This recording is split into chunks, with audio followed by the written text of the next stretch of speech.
ကျွန်တော်လူငယ်တိုင်းမှာအိမ်မက်ကိုစီရှိကြတယ်။အဲ့ဒီအိမ်မက်တွေထဲမှာ content creator တွေ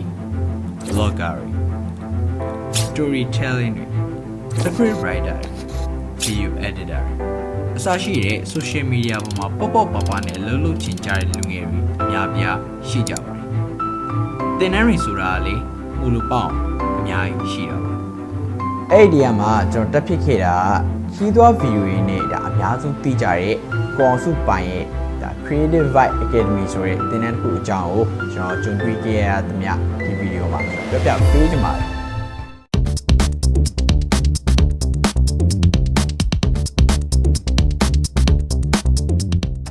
ပထမဆုံးအနေနဲ့မေးခွန်းလေးတစ်ခုနဲ့စပါမယ်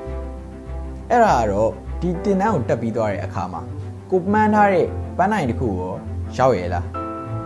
အစင်ရောပြည့်ရလားတိုးတက်ပြောင်းလဲမှုတွေရောရှိရလားဆိုတာပါပဲဒါနဲ့ပတ်သက်ပြီးဖြေရမယ်ဆိုရင်တော့ကျွန်တော်ရဲ့ဖြေကတော့ yes ပါ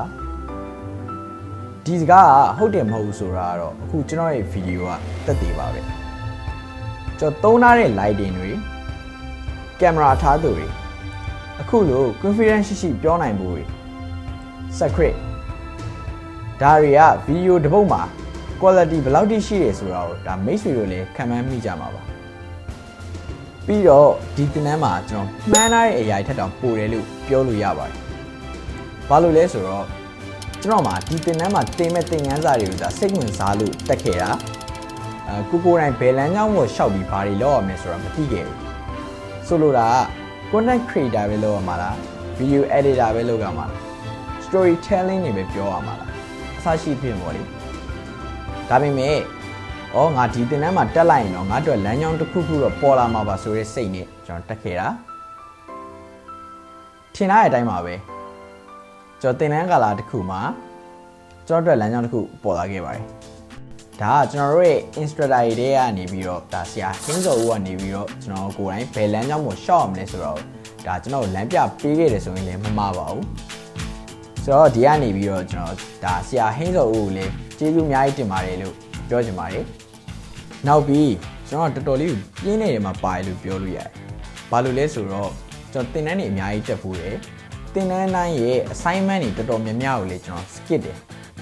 ပြောရင်တော့ like မလုပ်ဖြစ်ဘူးပေါ့လေဒါပေမဲ့ဒီသင်တန်းမှာတော့အဲ့လိုမဟုတ်ဘူး instructor တွေကိုယ်တိုင်ကလည်းသင်တန်းသားတယောက်ချင်းစီတိုင်းကိုတကယ်ခဲလို့ပေးတယ်အားလုံးကလည်းတက်ကြွနဲ့စနစ်တကျသင်ကြားပြသပေးတယ်ဆရာသားလုံးဝမချမ်းဘူး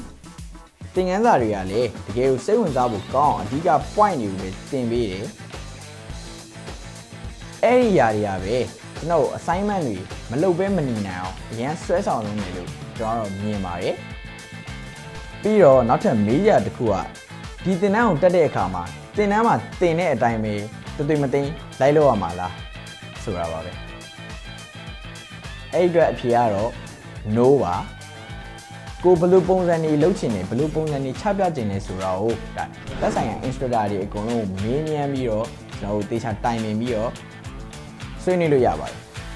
ဒါကိုအောင်စုပိုင်လို့ video quality နဲ့ video မျိုးတွေလိုချင်တဲ့သူတွေအတွက်ကလည်းတကယ်ကိုဒါ quality ကောင်းကောင်းနဲ့လုပ်နိုင်တယ်ကိုမောင်ကိုစိတ်ကူးပုံဖော်ပြီးတော့ဒါ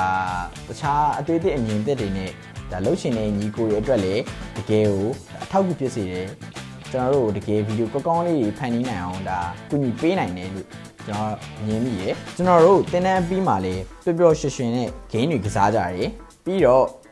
guest speaker အနေနဲ့ဒါ bro စစ်ကနေပြီးတော့လာရောက်ပြီးတော့သူ့ရဲ့အတွေ့အကြုံတွေကိုလာပြီးတော့ share ပေးတယ်တော်ပပကျွန်တော်တို့စကားတွေပြောပြခဲ့ကြတယ်တကယ်ကိုပြောဖို့ကောင်းတယ်ပညာရည်လည်းအများကြီးရတယ်ပြီးတော့ပေးရတဲ့သင်တန်းချင်းတွေလည်းဒါအများကြီးကိုတန်တယ်လို့ကျွန်တော်ခံစားရတယ်ဒီလိုရရင်နဲ့ပတ်သက်ပြီးအကောင်းဆုံးလုပ်ချင်တဲ့သူတွေအတွက်ဒီသင်တန်းကိုလည်းယုံကြည်စွာနဲ့တက်ရောက်ဖို့ကျွန်တော်တော့ recommend ပေးချင်ပါတယ်အခုကျွန်တော်ရဲ့ဗီဒီယိုလေးအဆုံးထိကြည့်ရှုပေးသူတူတယောက်ချင်းစီတိုင်းကိုလည်းကျေးဇူးအများကြီးတင်ပါတယ်ခင်ဗျကျွန်တော်ကတော့